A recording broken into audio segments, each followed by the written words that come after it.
Matagumpay nang nakarating sa England ang Chinita princess na si Kim Chiu at talagang masayang sinalubong ng ating mga kababayang Pinoy doon.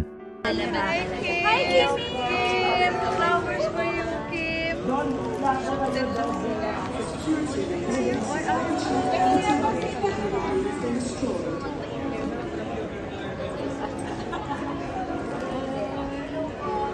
Ang ganda niya.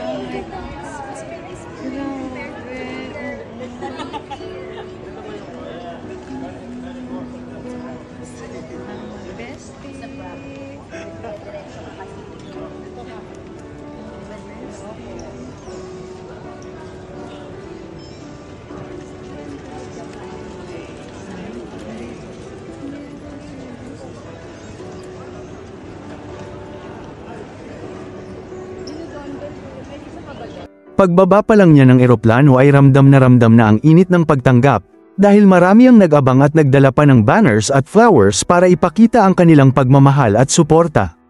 Kitang-kita sa mukha ni Kim ang tuwa at excitement na makita at makasama ang ating mga kababayan sa abroad. Ngunit hindi rin naiwasan ng mga fans na agad magtanong, nasaan si Paolo Avellino? Dahil kilala ang tambalan nilang dalawa na kinagigiliwan ngayon, marami ang umaasang sabay silang darating. Nilinaw naman agad ni Kim na susunod na rin si Paolo dahil may nauna pa itong trabaho at commitment sa Pilipinas.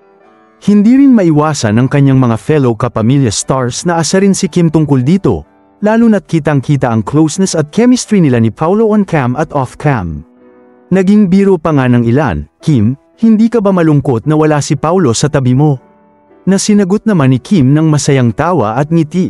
Ayon sa aktres, kahit hindi sila sabay lumipad, malaking bagay na supportive si Paolo sa kanya at siguradong susunod na rin ito sa England para makasama siya at makapagbigay ng saya sa ating mga kababayan.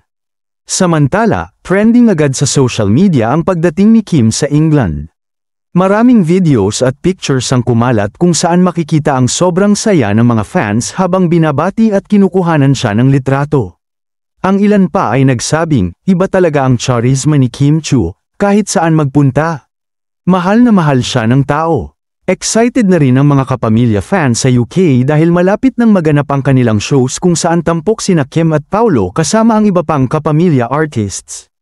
Ayon sa mga insiders, may mga espesyal na production numbers na nakalaan para sa dalawa, kaya't lalo pang tumataas ang anticipation. Maraming salamat sa panunood at mag-subscribe for more videos.